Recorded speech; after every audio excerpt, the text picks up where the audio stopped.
Now are we good? Sound check. 1, 2, 3.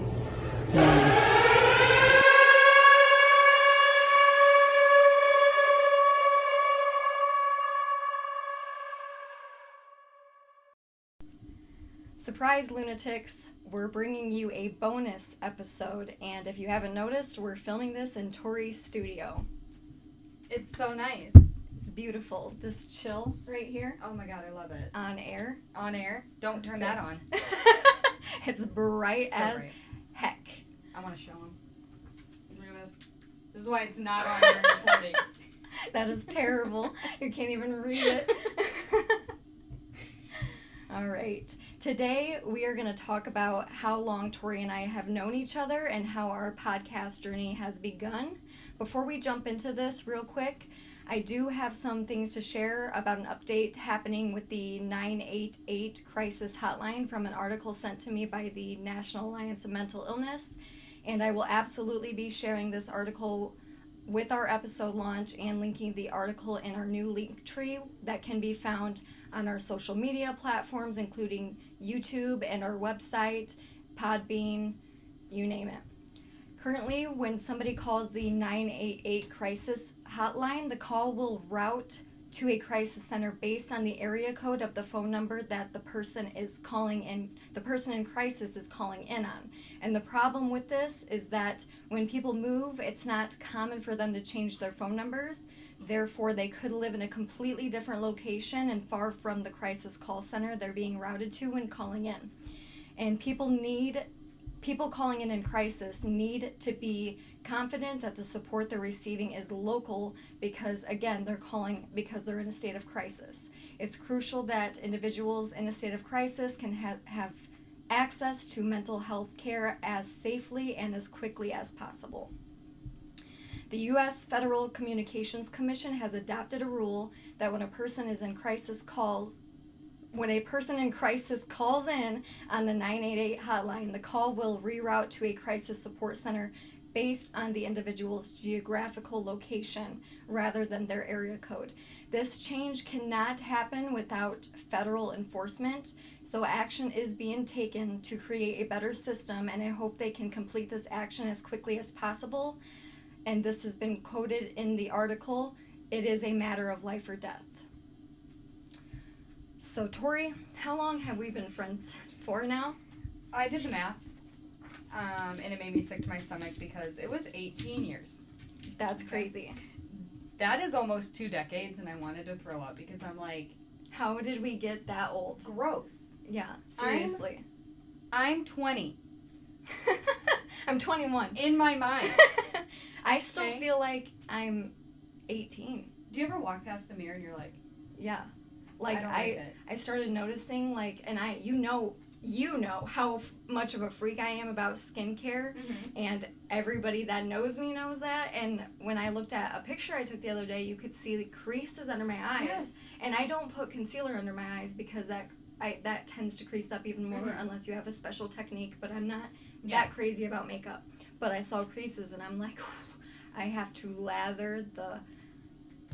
Oh, I don't have it up, but I was going to censor myself out because you guys know we can't say the F word on YouTube. So I was going to lather the out of my face, and I'm going to have to do that every time I go to sleep now. I have an intense skincare routine, which if you know me, I've never really had. I didn't mean to do need that. your access.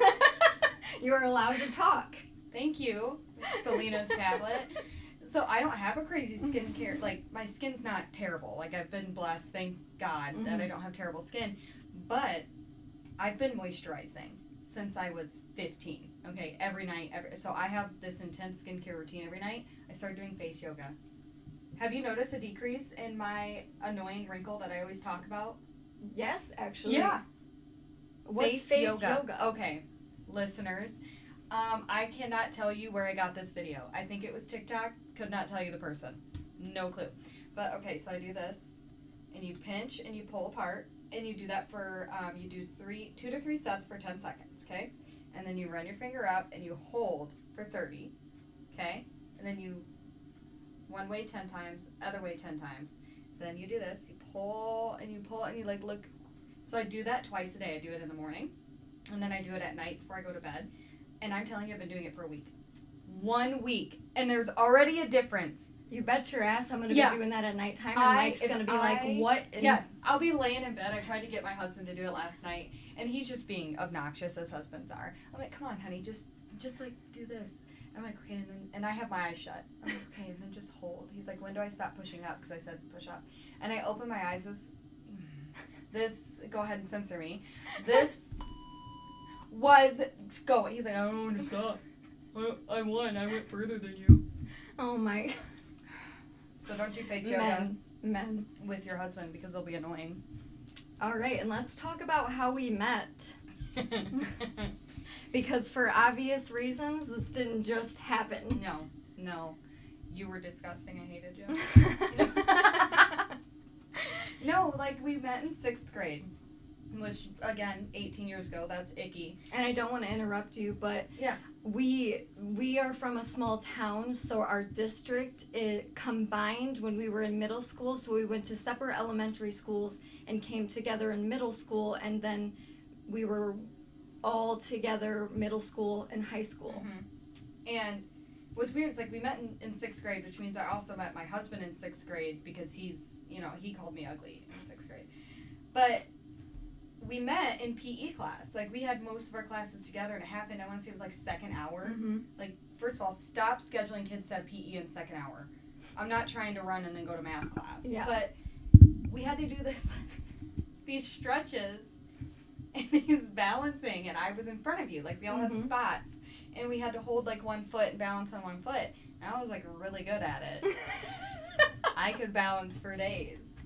And we're both competitive people, and I think that we got that sense in each other immediately, and we were competing with each other for no reason. Yeah. So I was watching you balance, and I was like, this thinks she can balance better than me. And in your brain, you're like, I can balance better than this. But I couldn't even see you. You're behind I know. me. So I'm just up there vibing, holding my foot. Do I look athletic? It's okay. I feel like you I do. Thank you. Oh my god. I mean, you've played sports. I played them. Did do well. I guess you are pretty clumsy. I am. So here I am just praying to God I don't fall in front of all these new 6th graders that I'd never met, and there's new kids, and I'm a dork. I did not look popular. You were balancing pretty well. But I was very focused on that. I was like, I did not care who was behind me. I was like, if I fall, that's the first memory everybody's going to have of me and being an 11-year-old in 6th grade. Mm-hmm. And you just hated me for no reason. Competitiveness. I just sensed it in your vibe, and my vibe is very competitive, so I just knew. Well, and then our lockers were next to each other. We didn't even know this until we obviously went to our lockers. Because our last names were, it went by alphabetical order. Yeah, and do you remember when I thought I was looking in your mirror in your locker, but it was actually your face, and I was really confused? We didn't even look that much alike. No. We don't look alike. But we were constantly being told by teachers, fellow classmates, and kids in other grades how much we looked alike, and maybe we did a little bit because we were both very petite, blonde-haired, freckled, white as hell. Yeah. And blue eyes. Do you have blue eyes? They're like blue-gray, but like they were... Mine are like blue-gray too. So there were teachers that even asked if we were twins and sisters. And they knew me. Yeah, and we were going to school, middle school, in the town that you went to school in. So it was crazy to me. And so I think that was a pretty large exaggeration. And Tori, I would actually like to share a photo of us back then at the end of this episode. I was going to show you the photo, but I didn't prepare for it right now. Have I seen it before? Yes, it's the photo of us modeling. No. I think that's a great story. I'm going to talk about that story. But I love that for us. I feel like, would you allow me to share that photo? I think I could. Okay. Just a trigger warning of we're so not adorable. At least I thought, why'd they let me wear socks with those shoes?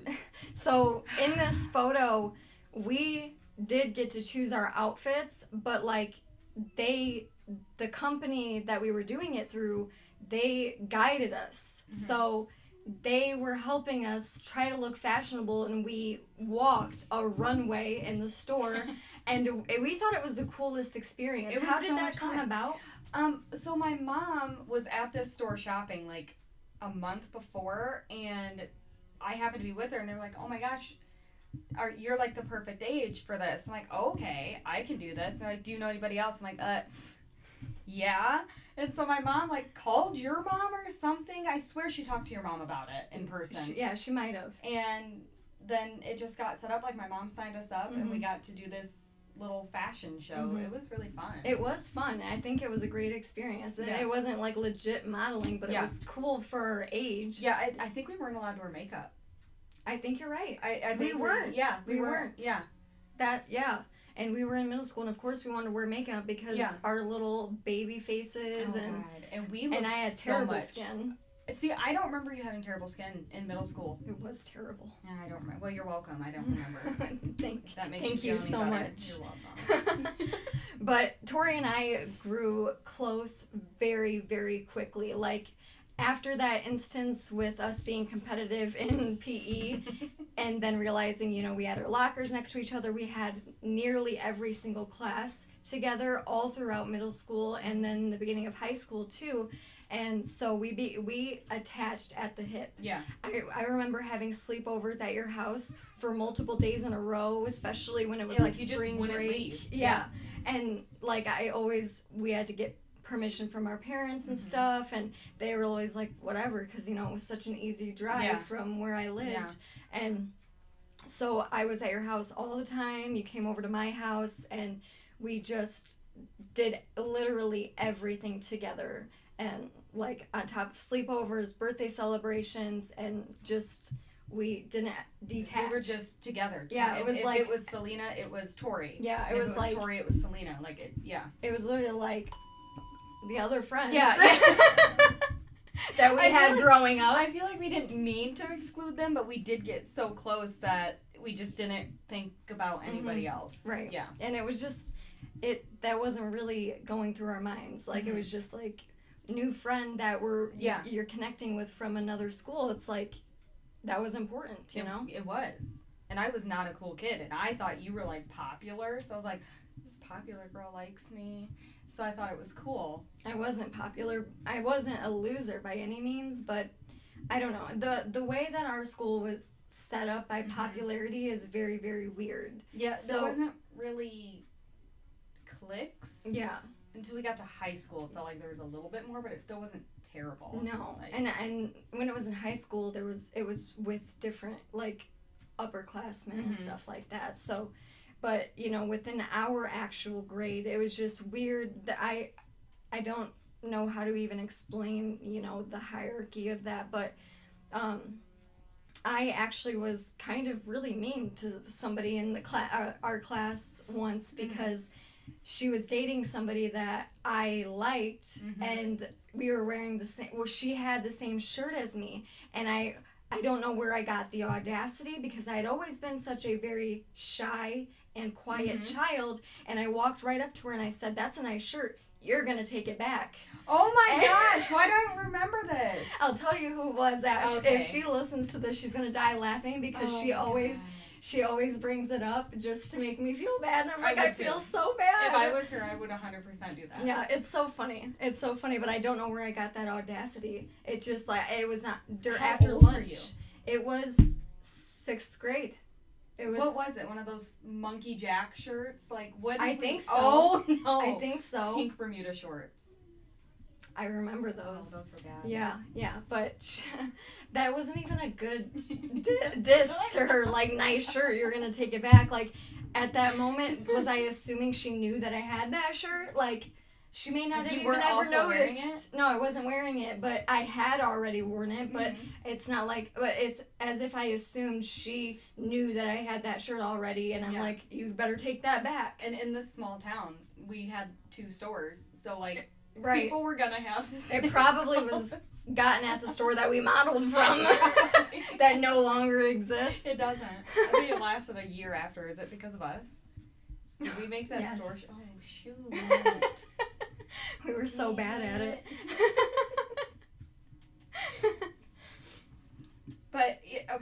So we were so close, which means we were at each other's houses so often.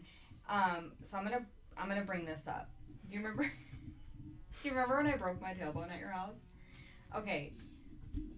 It's always cooler to go to your friend's house instead of have your friend come over to your house, right?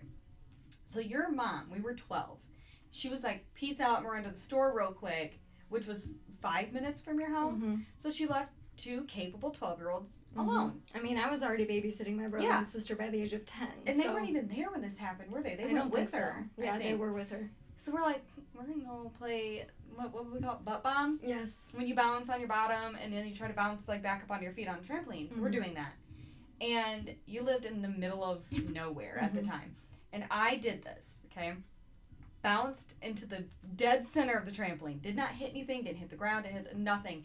But when I jumped back up, I was frozen. And I was stuck. Didn't you have to, like, roll me off the trampoline? Literally, you were bawling hysterically. Yeah. And I was laughing at you at first because I was like, at first I thought it was a fake cry, and then you were bawling hysterically, and I jumped off the trampoline, and I was like, what do I do? Do you need to go to the hospital? And I get on the phone with my mom, and you called your mom, bawling hysterically, so I'm on the phone with my mom, and I'm like, her mom's gonna be so mad. I'm like, Tori might have to go to the hospital. I don't know what to do. And my mom's like, what happened? I said, she bounced in the middle of the trampoline. And my mom's like, she didn't hit, like, the side, the springs, nothing. I said, middle of the trampoline, got up, and she was broken. And it wasn't like the middle of the trampoline went so low it hit the ground. No. Like, no.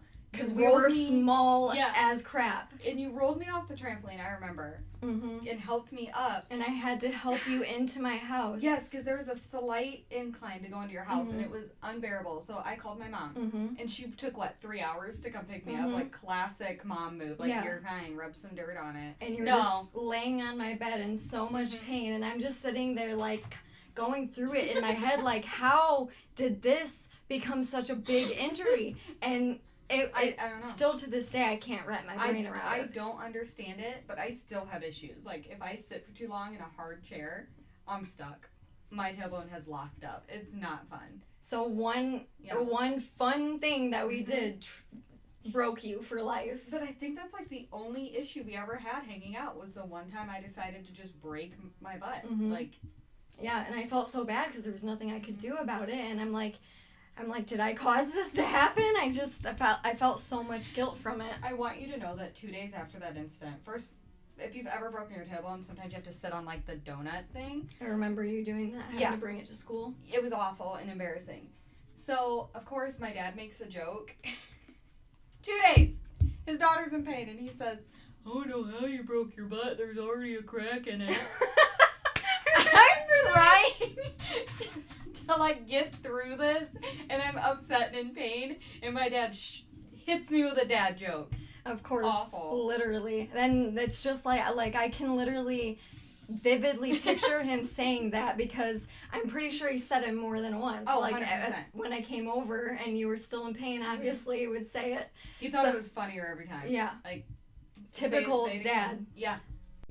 So I want to touch on why Tori just grew for 5 inches. I'm sitting in a really high chair, and she was sitting in a lower chair, and she just now discovered that she can make it go up higher so I don't look like an Amazon, because I'm truly really a short person. We're the same height. Literally the same height. So I am not an Amazon. Yeah, she's actually 6'5". You guys just can't tell.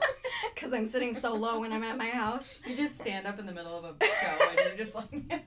I'm the person at at concerts. People are like, God, oh why am I behind this?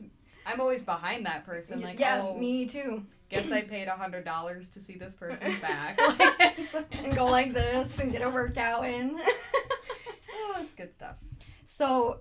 We were so close throughout middle school, and then the beginning of high school. We remained friends, just not as close of friends as we had been in middle school. We still hung out, but on a more minimal basis. We still had classes together and everything. I attended her wedding. We didn't have a falling out at all. High school changes people, and we just kind of went in different directions. Different ways, but we still managed to keep in contact always. I remember after we got out of high school, I would randomly just in the middle of the night send Tori long text messages confessing my undying love for our friendship just out of nowhere, and it didn't just happen once. No, it was a few times. And it would have so much time in between them. It would. And, like, obviously after high school, what am I doing? I mean, college, it was all, you know, whatever. But I was, like, drinking, obviously, and I'm like, what? Is she okay? Like, half the time, and I'm not good at communicating, so I'd be like, I love you two. To this 4-paragraph, like, they were great. I enjoyed them. To be quite honest with you, those text messages always did come from a place of when I was feeling very depressed and sad and thinking back on what life used to be like and growing up and, you know, the challenges of adulthood and, you know, thinking about how easy it was when we were much younger. And so that's where it came from. Like, I just get in these depressive episodes and have to be like, I have to remind the people I'm not, like, super close with that I still love them and I appreciate their friendship so much because we had such a strong friendship. And I'm such a different person. I was just like, shut up. We're still friends. Like, like, you didn't know the context go to bed. behind Like, it. I'd never, and, like, thinking back, I feel like I should have been able to pick up on it.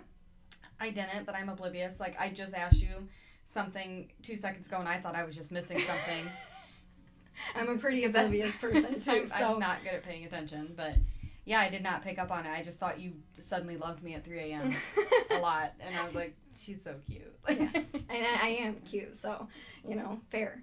Sure, and sure. Yeah. I wouldn't have missed your wedding for the world, no matter what, whether we did have a falling out, kind of, or whatever, but yeah, and then we worked together for a short period of time, too, and then we started doing this little tradition with a mutual friend of ours that is an ex-coworker of both of ours now, where we'd meet up.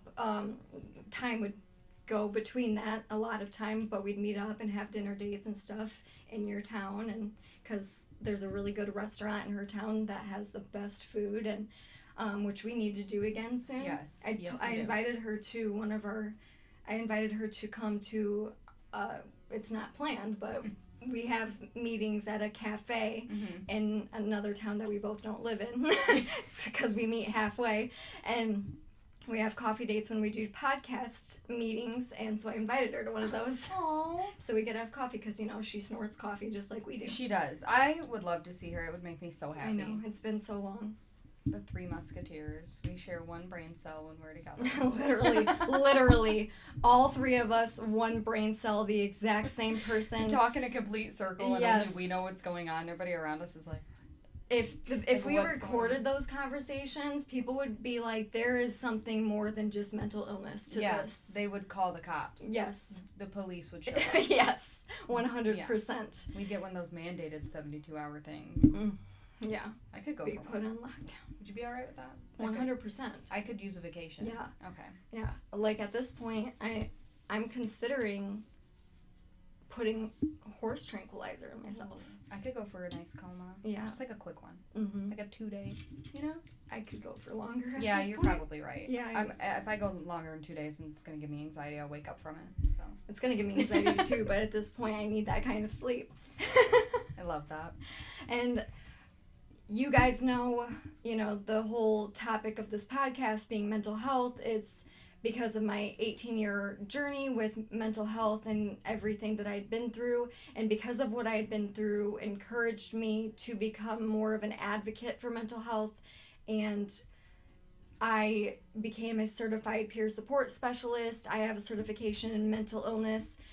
On the it's specifically based off of suicidal behavior, violent behavior, and controlled and uncontrolled substance abuse, which includes obviously drinking.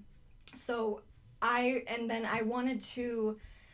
had this idea in the works for so long of something I wanted to do on a bigger platform to spread advocacy and talk about the topics, the really hard conversations that aren't discussed, and really drive home a lot of things like the stigma and, you know, not using your mental health as a reason for why you do the things that you do when you know you can correct it and there are things that you can do to fix it. An explanation, not an excuse. Yes, not your identity. So I just had that thought for so long, and I'm just thinking, what platform can I do this on? What platform? I thought podcast, but I'm like, I don't know if I, like, when I first thought about podcasting, it was like when it first came around, I'm like, I don't really know enough about it yet. So this had been in the works for a long time, and then one night I was just really sitting down, and just all these ideas just flooded to me, and I'm like,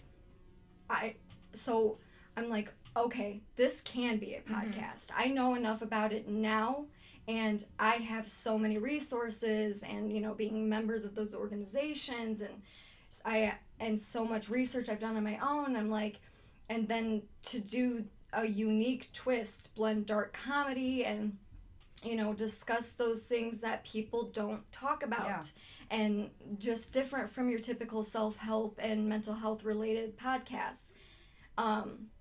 And so I put it all together in my head, sent Tori this long, detailed message, because I was sat back and thought, okay, who could be my co-host? And mind you, it had been a while since we had talked. You know, we hadn't had a dinner date with our friend in a while, and it had been a while. Yeah. And I was like, who is going to be the person that compliments me the most and is going to bring a different perspective and also agree and connect the most in this aspect? And I'm like, and then who's a person that I know who's funny as, and I was like, Tori, literally Tori. So I send her this long, detailed message about my idea, and, you know, tried to really drive home what the idea of it would be, and, like, just asked her, is this something you would be interested in? And when I sent you that, what were your first thoughts? Okay, so first of all, if you have ever communicated with Selena, you know that she will send you a book, okay? And if you've ever communicated with me, you know I will read the first sentence and be lost. I'm not paying attention. I checked out. But I read that whole thing 4 times, at least 4. It might have been more. And I talked to my husband, and he's like, well, you know, you're going to school right now. We have a lot of stuff going on. I'm like, but I really want to do it. And I was terrified. Like, I was truly terrified. I'm like, I'm not going to be able to do this. Because we started this, a year ago? And I was like, I don't know if I can do it with the profession I'm in. And I'm trying to get another degree. And I was really scared that I wouldn't have time. And I have to say that I appreciate you so much in understanding what I can put into this and what I can't. And, like, because it is easy to get burnt out. Even if it's something you love to do. Yes. Doing these brings me a lot of joy. But I was scared. I was terrified. I didn't curse by accident, did I? Okay, good. But I was terrified. And finally I'm like, I don't care. I'm going to be scared and do it anyways. And I'm really glad I did, because I've had so much fun. We've gotten to hang out. We've reconnected. And I think it's all right. Like, you guys like it? Like, yeah. Okay? I mean, we've had more success from the launch of the podcast production from the very beginning, more than I thought that we would have. Oh, yeah. I expected way less. No offense to you guys. Yeah. You're wonderful. I just didn't expect as much. It's just hard for these things to really take off unless you have something behind you that, you know, like for celebrities or influencers. And we don't have that. Yeah, we don't have that. So we were doing this based off just knowledge and research we've done on our own, and then practicing and learning with each episode. So I was scared too. I was really scared. I was like, are people gonna judge us and think we're doing something really stupid? And, like, I don't have, like, a lot of friends from, like, the friends that I went to school with, I don't keep in contact with a lot of them. So I was like, is anybody from our hometowns going to even support us? And several people have supported us. And then people I don't even know have reached out. And it's just been a major success from the beginning. And we have so much in the works and behind the scenes thing that we know. Like, now that I know we've gained traction quickly and quicker than I thought we were going to, we have so many ideas and new strategies in the works, and I think it's just going to keep excelling. And I have never believed in a project more than I believe in this one, and we have put our blood, sweat, and tears into this, and it's your passion. And you already know how passionate I was about this, but your passion has really shined through. And like I say to you all the time, I'm so appreciative that you agreed to do this, you know, being scared going into it, and that you've done an amazing job with helping me, even with juggling everything that you have to juggle, and then you have a family as well. Yeah, and I mean, that's one thing I was scared about was, like, how am I going to do all of it? Because I'm not good at time management, and then I freak out because I'm like, oh my gosh, I'm not going to be able to do it, but I was. And another thing for me is, like, that was weird, is, like, I like to speak out about things. I tend to have strong opinions and make sure people know that. So I thought, okay, I can use that. Like, this can be a strength. It doesn't have to be something that would... Exactly. Yeah. And that's something that is a huge strength with the platform like this too. And, you know, I went on tangents and a lot of our episodes, and it's because I'm so passionate about these things, and these things need to be said. And that's what I feel. So once we started developing the podcast project, in what ways has Ian been supportive of it? So initially he was like, I don't know if I want you to do this because are you going to have time? You know, you're already so busy with everything, because I tend to just take on things. I think I need to do everything. But then as I started doing it, he has been a huge support. So, like, we'll have our meetings, and of course, I hate saying that the dad watches the kids. That drives me nuts. But he's okay with, go. Like, the girls and I'll have fun. We'll find something to do. Or, like, today you came over, and he's like, yeah, whatever. I don't, like, he doesn't care. I asked him if he wanted to come in to share.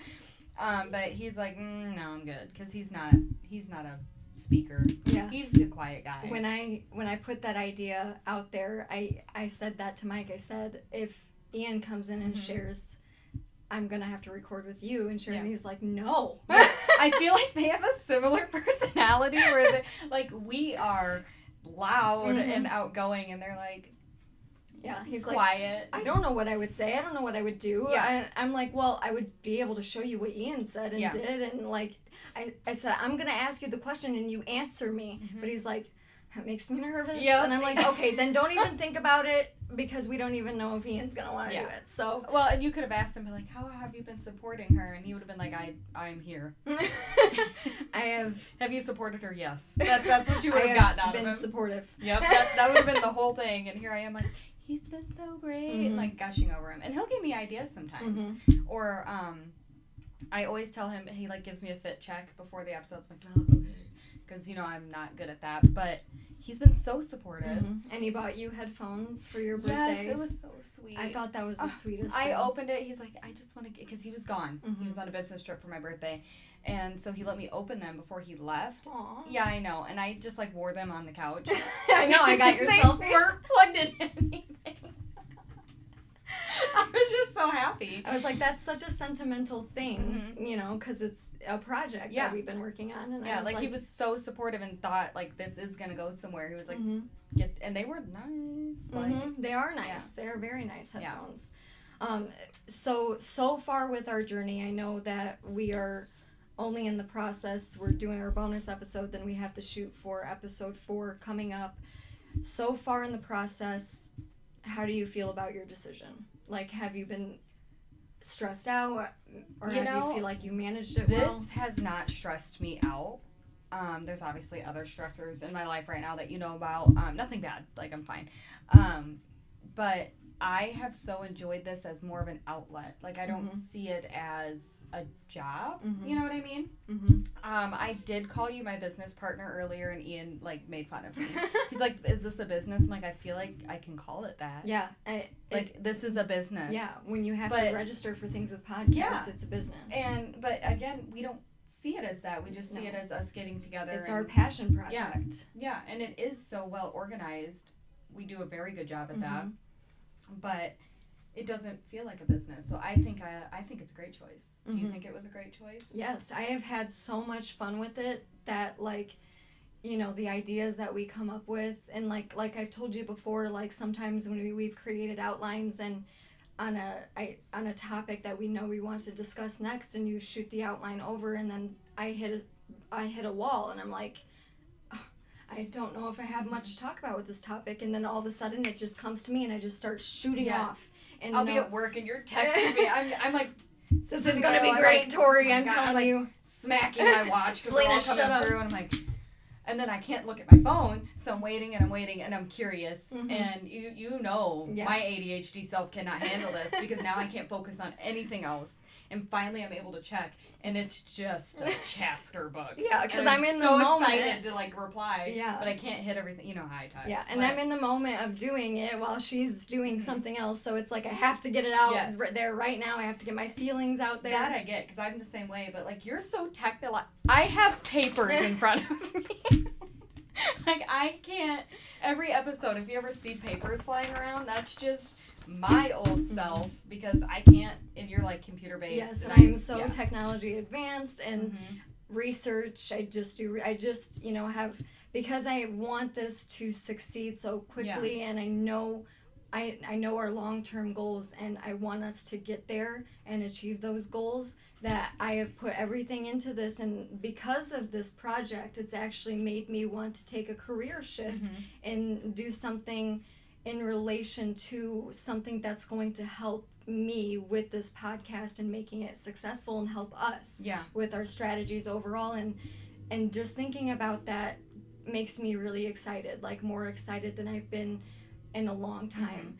And I've been able to keep up my mental stability throughout all of this. I have noticed a change. So like when we first, and I hope you don't mind me saying this, but when we first started meeting, I could see a difference between then and now. You just seem like you've blossomed. Does that make sense? Yeah. And I am so proud of you. I don't know like if you've noticed it, but I'm so proud of you. Thank you. Thank you you're so just much. Great. Thank you. I would pinch your cheeks, but you don't let people touch your face. Yeah, absolutely. I would absolutely just slap you out of. That would be my first reaction. I would allow it. I would understand. You. That's okay. Is there a sound effect for that? There probably is, but I'm not going to take the time to look for it.